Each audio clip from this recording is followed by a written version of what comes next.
एक बार भगवान बुद्धे घूमी के लिए निकल गए। घूमते घूमते भैया सलिंदर मुन्ना धर्मिंदर बहुत सारा परमात्मा कहलो भगवान बुद्धि भ्रमण पर निकलो एक बार तो घूमते घूमते चले गए कहा मौसेरा भाई के मौसी के घर। संयोग से भगवान बुद्ध भी राजा के लड़के थे, ये भी भाई में अकेले।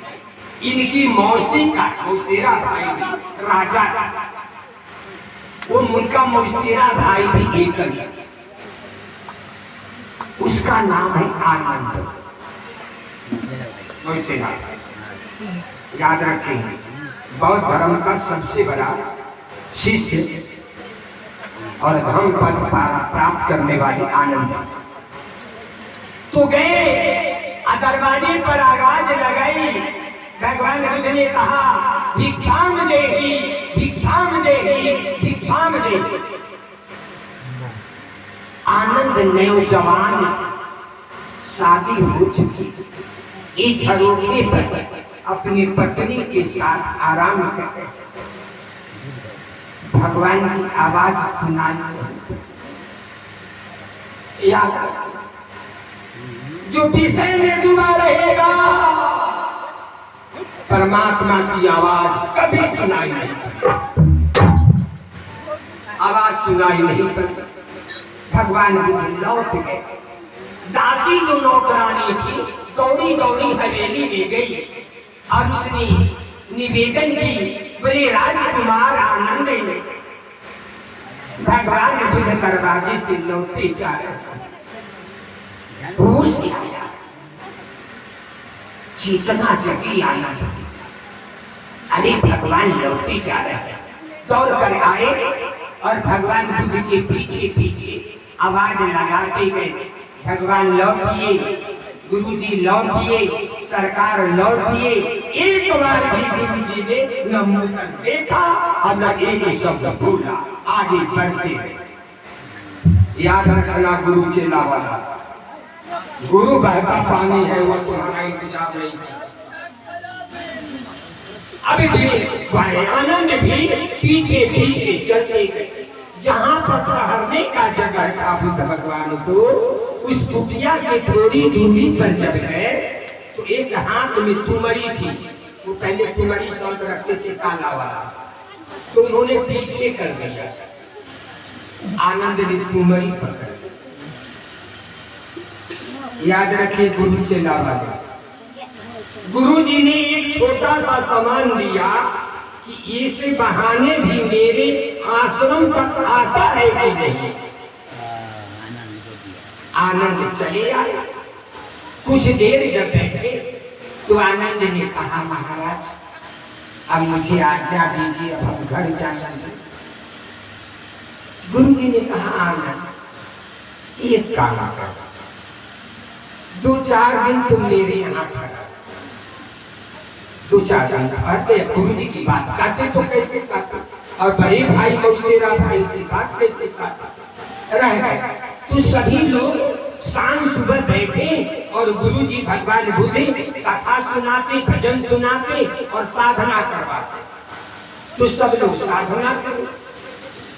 ये नए नए गुरु जी ने एक काम किया, जितने पुराने चेला थे उसको कम याद करते थे और बात बात में कहते थे आनंद पानी लाओ, आनंद वस्त्र लाओ, आनंद बिछावन करो। तो गुंडा कुटी लाई हुई ऐसे न हो, सब दिन थे बल्लभ के लेके कुत्ता तो सब कहलक जी इतना दिन से गुरु जी के हम सब सेवा करै छी, तो हमरा सबके ओ मानै छी। आई कल पर 4 दिन से जे अलै ह ओकरा गुरु जी आनंद आनंद आनंद करते। एगो कहलक जरूर हम ऐसा नक्की लगा देबै जे फाटो फाट करवा देबै, ऐसा नक्की। तो पूछलक ये कुटनमा आनंद से नैका चलवा कहलक अच्छा साधना में तुम क्या देखा है, बेचारा सच्चा ही देखा। आनंद उसने कह दिया, कहा भैया जब हम साधना करते हैं ना तो साधना में हम अपनी पत्नी को देखते, मच्छी खोजेगा आ दुश्मन खोजेगा। अब तो बात मिल गए।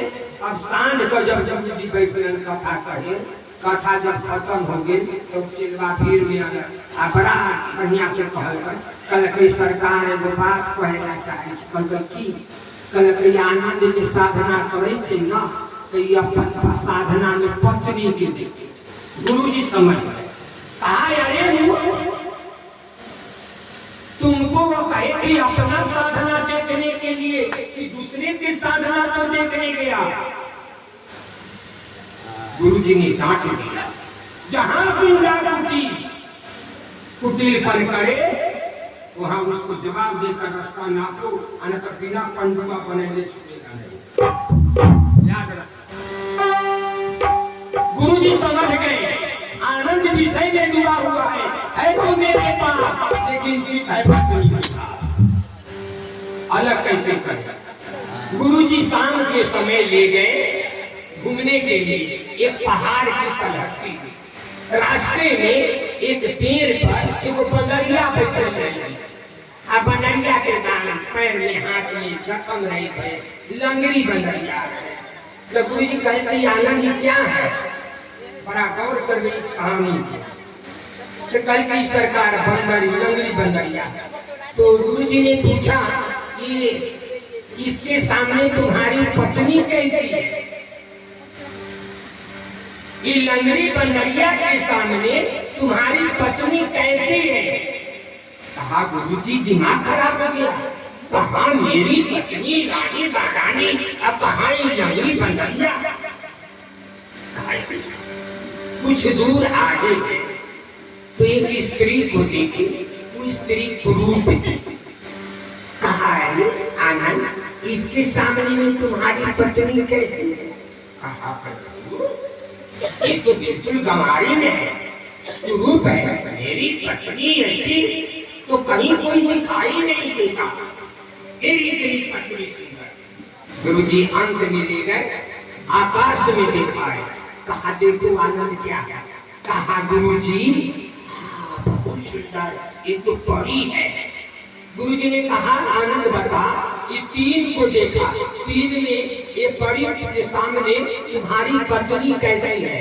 ये देखिए कामुक व्यक्ति का क्या होता है कभी मत समझना। ये मेरा कामुक किसी का पति नहीं होता। अब वही कह रहा है। गुरु जी ने पूछा आनंद इसके सामने तुम्हारी पत्नी कैसी है? कहा गुरु जी इसके सामने मेरी पत्नी लंगड़ी बंदरिया कहता है। कहा ये बता तीनों में से कौन चाहिए? कहा गुरु जी यही चाहिए। गुरु जी ने कहा 3 महीना 90 दिन तुमको आश्रम में रहना होगा, तब वो मिल जाएगा। अबे आया, अब ठान लिया 3 महीना रहना पड़े, चाहे 3 बरस रहना पड़े, राजपाट जाए चिंता में, लेकिन मुझे वो परी चाहिए। लेकिन कहा गुरु जी क्या करना होगा? कहा बस एकदम साधना करना होगा। साधना कहा कैसा? कहा विराट आकाश का साधना करो, वो परी मिल जाएगा। अब तो बेचारा आनंद वो परी पाने के लिए 3 रात खाना पीना का चिंता छोड़कर 3 रात साधना में लग गया कि हमको परी मिल गया। 3 महीना जब हो गया गुरु जी फिर लेकर गए, फिर दिखाए। कहा लंगड़ी बंदरिया है, एक रूप औरत है। कहा वो देखो परी चाहते हो। राम से चरणों पर गिर गया रे माई। कहा गुरु जी नहीं चाहिए परी, जो आपने परमात्मा का आनंद दे दिया है उसके सामने यह परी लंगड़ी बंदरिया। कहने का मतलब है गुरु ने संसार से निकाल कर अपने में मिला लेता है। इसलिए कबीर साहब कहते हैं कि लाली मेरे लाली अजबे देखो दिला, लाली देखने में गई तो मैं भी हो गई।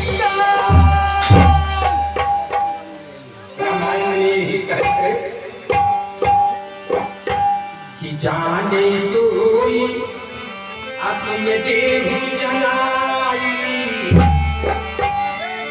जाने सोई परमात्मा को जान जाता है, परमात्मा में मिलकर परमात्मा हो जाता है, इसीलिए गुरु दिया जाता है। इसीलिए अब बात जब समझ में आ गई तब देवी को देखो, ये 3 किलोमीटर से और कड़ी धूप में आई है। यही तपस्या है, यही शिव मिलन का, यही गुरु मिलन का लगन है। तब कहे जया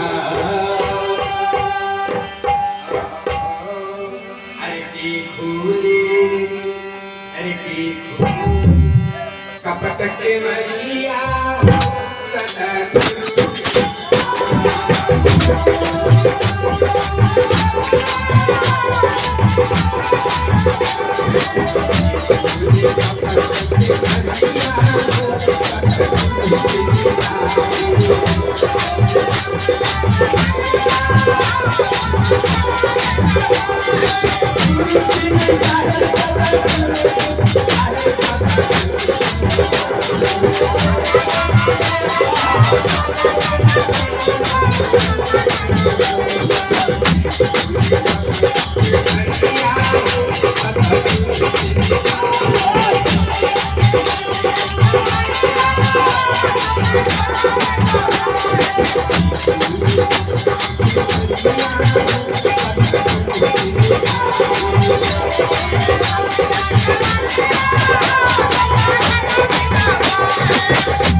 ससुरे में फैली फुहरिया हो सतगुरु बिन मिसाए के बोले कपट के बलिया हो सतगुरु बिन मिसाए।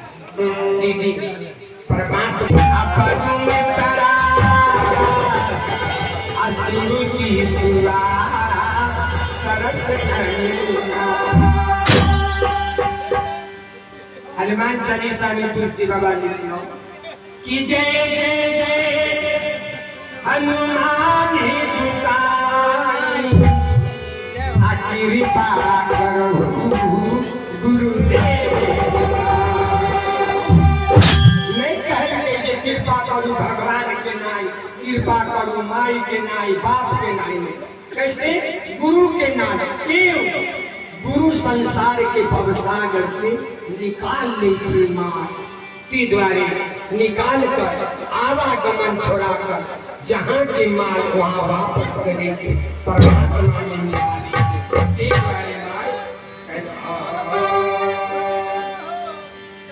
अभी जब सब बात समझ गए चर्चा में सौंपी दिया और भरोसा विश्वास उसी पर रखो। अभी सौंपी दिया, अभी सौंप दिया जीवन का सब भार